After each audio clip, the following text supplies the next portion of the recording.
భగవంతుడు ఖచ్చితంగా ఉన్నాడు, లేకపోతే ఇవన్నీ కూడా నియమంగా ఇట్లా జరగవు. ఎక్కడ కూడా డిపార్ట్మెంట్లో ఇంతమంది కావాలి, దీంట్లో ఇంతమంది ఉండాలి, దాంట్లో ఇంతమంది ఉండాలి, ఈ డిపార్ట్మెంట్కి ఒక హెడ్ ఉంటాడు, దానికి ఒక హెడ్ ఉంటాడు, వాళ్ళు అందరూ కూడా ఆ పనులన్నీ చేస్తూ ఉంటారు. వీళ్ళందరిపైన ఒకడు ఉంటాడు. ఆ వీళ్ళందరిపైన ఒకడు ఉంటేనే అప్పుడు ఆ ఒకడు కూడా ఎలా ఉండాలి, వీళ్ళందరినీ నిగ్రహించేటటువంటి శక్తి కలిగేవాడు ఉండాలి, వీళ్ళందరినీ నడిపించేటటువంటి శక్తి ఉన్నవాడు, శక్తి సామర్థ్యాలు ఉన్నవాడుగా ఉండాలి. ఆ కంపెనీకి సంబంధించినటువంటి ఆఫీసులు, బ్రాంచులు ఎక్కడెక్కడో ఉంటాయి. ఒక బ్రాంచ్ ఎక్కడో బొంబాయిలో ఉంటుంది, ఒకటి హైదరాబాద్లో ఉంటుంది, ఒకటి ఢిల్లీలో ఉంటుంది. అక్కడక్కడ పనిచేసేటటువంటి వాళ్ళు వేరే వేరే వాళ్ళు ఉంటారు. వీళ్ళందరూ కూడా నియమంగా ఒకే రకంగా ఉద్యోగానికి వెళ్ళొస్తుంటారు. పొద్దున 10ంటికి వెళ్ళాలి, 5ంటి 9ంటికో ఏదో ఒక టైం ఉంటుంది, నియతంగా ఒక టైం అనేది ఉంటుంది. ఆ టైంకి వెళ్తున్నారు, చేసి వస్తున్నారు. ఎందుకు చేస్తున్నారు?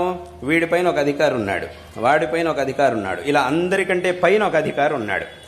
మొత్తం ఆ సంస్థ మొత్తానికి అధినేత ఒక ఆయన ఉంటాడు. ఆయన ఎక్కడో ఒక చోట ఉంటాడు.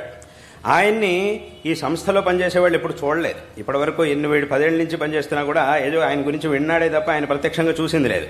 ఆయన మీ సంస్థ యొక్క అధినేత ఎవరు అని అంటే ఏదో పేరు చెప్తాడు, ఆ ఒక ఫలానా వ్యక్తి పేరు చెప్తాడు, ఆయన ఫోటో చూసుంటాడు, ఆయన ఎక్కడో ఉన్నాడు అని చెప్తాడు.